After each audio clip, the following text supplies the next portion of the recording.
ఓం నమో వెంకటేశాయ. Hi అండి, welcome back to my channel. ఈరోజు వీడియోలో నేను మీకు శ్రీకాకుళం జిల్లాకి 46 కిలోమీటర్ల దూరంలో గల జనుమూరు మండలానికి చెందిన 12 కిలోమీటర్ల దూరంలో ఉన్న శ్రీమోకలింగంలో ఉన్నటువంటి పుణ్యక్షేత్రాల గురించి వీడియోలో తెలియజేస్తున్నాను. అలాగే శ్రీమోకలింగ క్షేత్రం అనేది దక్షిణ కాశీగా పేరుగాంచినది.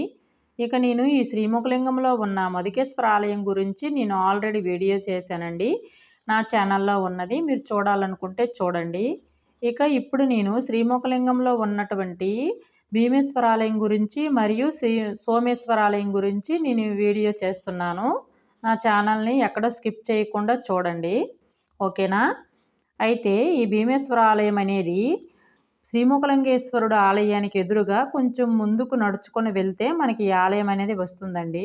ఈ భీమేశ్వర ఆలయం అనేది 8వ శతాబ్దానికి చెందినటువంటిది. ఈ ఆలయాన్ని నిర్మించిన వారు 2వ కామర్లవుడన్న రాజు కుమారుడు అనియంక భీమ వజ్రహస్తుడు ఈ భీమేశ్వర ఆలయాన్ని కట్టించారంట.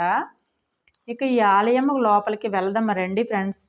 అయితే ఇక్కడ మహాశివరాత్రి సందర్భంగా ఈ ఆలయంలో ఏదో వర్క్ జరుగుతూ ఉండడం వల్ల, కరెంటు లేకపోవడం వల్ల అంతా చీకటిగానే ఉన్నది. నేను వీడియో అనేది బాగా తీయలేకపోయాను, సారీ అండి. అలాగే గర్భగుడిలో ఉన్నటువంటి స్వామిని కొంచెం వీడియో తీశాను, చూడండి. అంతా చీకటిగానే ఉన్నది మరి వీడియో.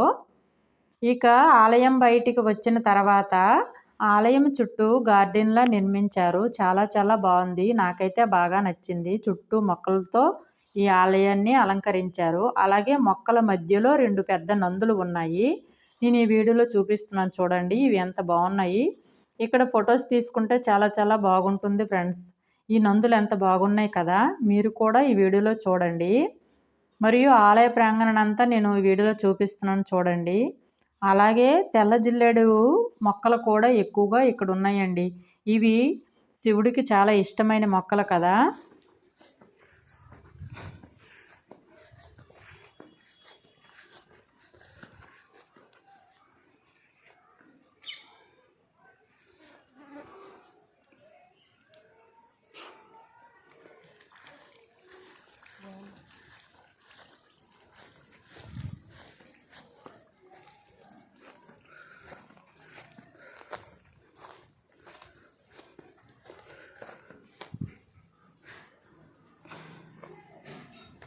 ఇక ఈ భీమేశ్వర ఆలయం నుండి మరి కొంచెం దూరం వెళితే మనకు సోమేశ్వర ఆలయం అనేది వస్తుంది. ఈ ఆలయం అనేది శ్రీమోకలింగేశ్వర దేవాలయానికి 1/2 కిలోమీటర్ల దూరంలో ఉంటుంది ఫ్రెండ్స్.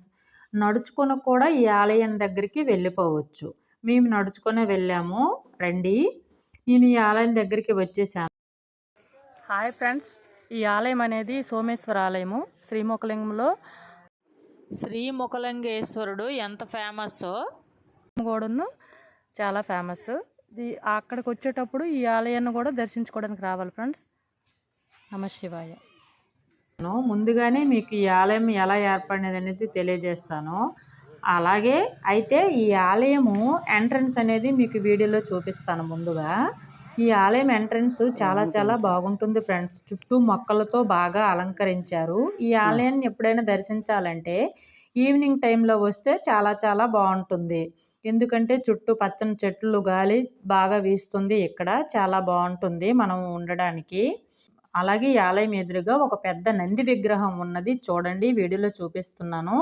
ఈ నందీశ్వరుడి విగ్రహం చాలా బాగుంది కదా, నాకైతే బాగా నచ్చింది.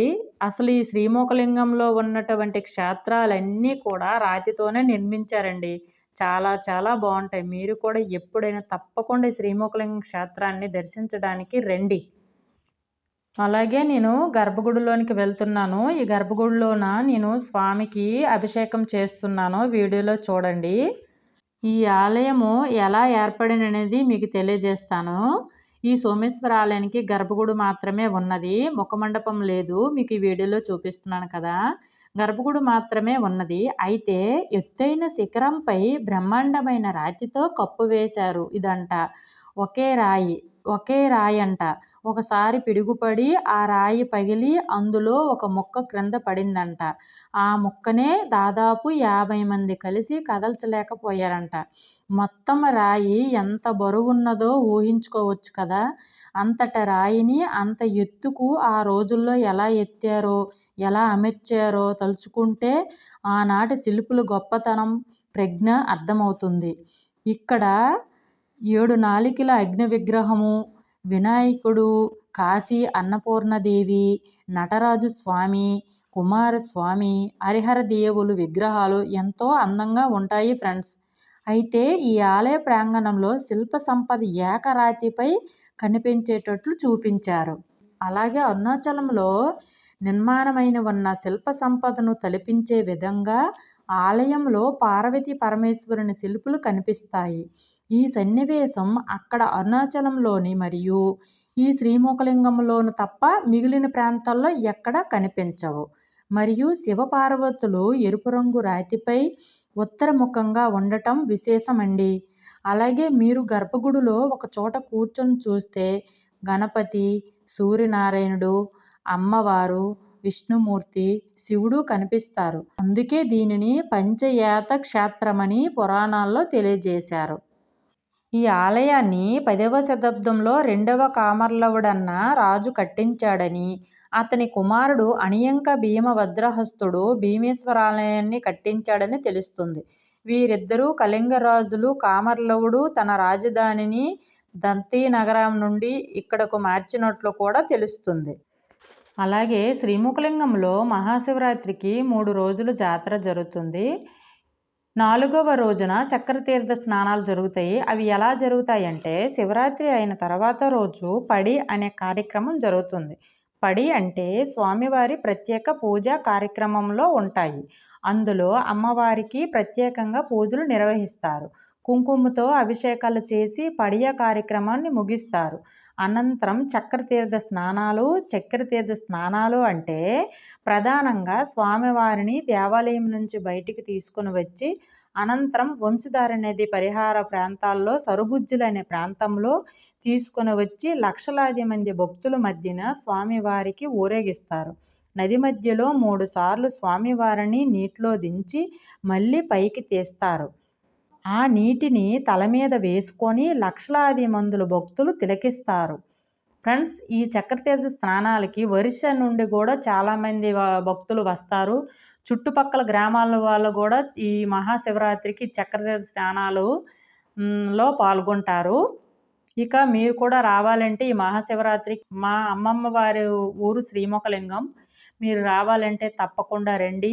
మేము కూడా ఎప్పుడు కూడా ఈ మహాశివరాత్రికి అక్కడికే వెళ్ళిపోతాము. అలాగే 9 రోజులు అక్కడ ప్రజలు ఈ మహాశివరాత్రి జాతర అనేది జరుపుకుంటారు. చాలామంది ఈ తలనీలాలు కూడా సమర్పించుకుంటారు స్వామికి. ఇక ఓకే ఫ్రెండ్స్, నా వీడియో మీకు నచ్చినట్లయితే లైక్ చేయండి, షేర్ చేయండి, సబ్స్క్రైబ్ చేయడం మర్చిపోవద్దు.